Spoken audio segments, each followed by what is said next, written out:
কাজে আমি যে এখানে কথা বলার জন্যে প্রস্তুত হয়ে আসব বইটি পড়ে, সেটা কিন্তু আমি করতে পারিনি। তখন আমি কি করেছি, আমরা তো প্রতিদিন সেমিনারে যাই, আপনারা জানেন যে আমরা কে কিভাবে যান আমি সেটা বলতে পারবো না, তবে আমি যখনই প্রায় প্রতিদিনই যেটা বলছি যে সেমিনারে যাই, আমি আমার ছাত্র জীবনের মতো প্রত্যেকটি সেমিনারে যাবার আগে আমি বইপত্র ঘেটে, আজকাল ইন্টারনেট ঘেটে বা যেভাবে হোক কিছু তথ্য সম্বন্ধে অবহিত হয়ে সেই সেমিনারে যাওয়ার চেষ্টা করি।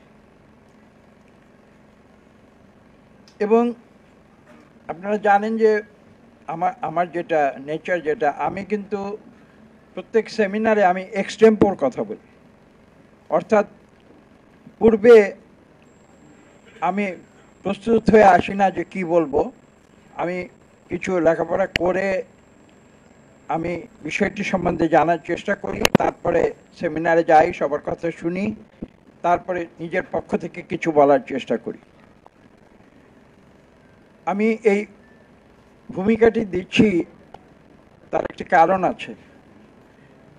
কারণটি হচ্ছে এই যে জনাব রিজভী সাহেব এবং মারুফ মল্লিক সাহেব যখন আজকের এই প্রোগ্রামটির কথা আমার কাছে উল্লেখ করেছেন, তখন আমার কেন জানি মনে হয়েছে যে এইখানে এই অনুষ্ঠানে গিয়ে যদি আমি এক্সটেম্পোর বা তাৎক্ষণিকভাবে কথা বলি, তাহলে আমি এই অনুষ্ঠানটির প্রতি অবিচার করব। এবং যেই কারণে আমি আজকে বিষয়বস্তুর উপরে কিছুটা ধারণা নিয়ে আমি একটি লিখিত বক্তব্য তৈরি করেছি, যেটা আমি আজকে পড়ব। কাজে আপনারা বুঝতে পারছেন যে আজকের এই আলোচনার বিষয়বস্তুটি শুধু আমরা যে কয়েকজন এখানে মঞ্চে বসে আছি, আমরা যে কয়েকজন এই কক্ষের ভিতরে রয়েছি এবং আমাদের এই বক্তব্য বাইরে প্রচার করে দেবার জন্যে কষ্ট করে আপনারা মিডিয়া যারা এখানে এসছেন, শুধু তাদের বিবেচনার বিষয় নয়, এই বিষয়টি কিন্তু বাংলাদেশের 18 কোটি মানুষের বিবেচ্য বিষয়।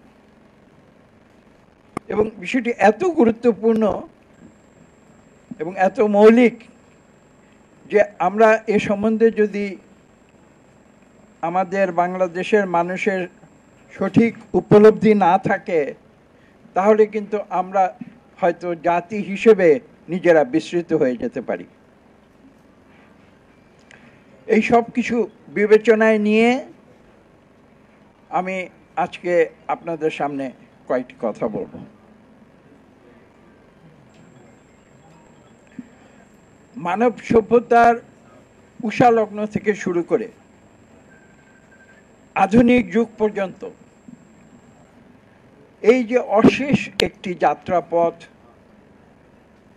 সেই অন্তহীন গতিপথের একটি পর্যায়ে মানব সমাজ ফিউডালিজম থেকে বেরিয়ে এসে একটি আধুনিক সভ্য সমাজের ভিত্তিপ্রস্তর প্রয়াসে যে রাজনৈতিক তত্ত্বের অবতারণা করেছিল, তাকেই দার্শনিকেরা অভিহিত করেছিলেন জাতীয়তাবাদের ধ্যান ধারণা হিসেবে। কাজে আপনারা বুঝতে পারছেন যে এই জাতীয়তাবাদের ধারণা কিন্তু মানব সভ্যতার শুরু থেকে ছিল না, এটা কিন্তু একটি পরবর্তী একটি উদ্ভাবন, এবং উদ্ভাবন কিন্তু এই মানুষই করেছে, তাদের বুদ্ধিমত্তা দিয়ে করেছে, তাদের চিন্তাধারা দিয়ে করেছে। উদ্দেশ্য ছিল কি? মৌলিক ঐক্য, স্বাধীনতা এবং জনগণের সার্বভৌমত্ব প্রতিষ্ঠার যে মানবিক আবেদন, তারই ফলশ্রুতিতে পৃথিবীতে উদ্ভব হয়েছে জাতীয়তাবাদ। তবে এ প্রসঙ্গে আরেকটি কথা যদি আমি উল্লেখ না করি, তাহলে এই জাতীয়তাবাদ তত্ত্বের সঠিক বিশ্লেষণ হয়তো আমি করতে পারবো না। সেটি হচ্ছে এই যে জাতীয়তাবাদ এক পর্যায়ে কোনো কোনো ক্ষেত্রে চরম জাতীয়তাবাদের রূপ নেয় এবং পৃথিবীর ইতিহাস তার সাক্ষ্য দেয়। এবং তার ফলশ্রুতিতে বিশ্ব সমাজে এই জাতীয়তাবাদী, চরম জাতীয়তাবাদী যে তত্ত্ব, সেটি কিছু কিছু ক্ষেত্রে এই বিশ্বে মারাত্মক দ্বন্দ্বের সৃষ্টি করেছিল। ইতিহাস সেটার সাক্ষ্য দেয়। বলা বাহুল্য, বাংলাদেশের ক্ষেত্রেও কথাটি আপনারা লক্ষ্য করবেন, আমি বিশেষভাবে বলছি যে বলা বাহুল্য সেই চরম জাতীয়তাবাদের ধারণা বাংলাদেশের ক্ষেত্র এক পর্যায়ে একটি সাংঘর্ষিক পরিস্থিতি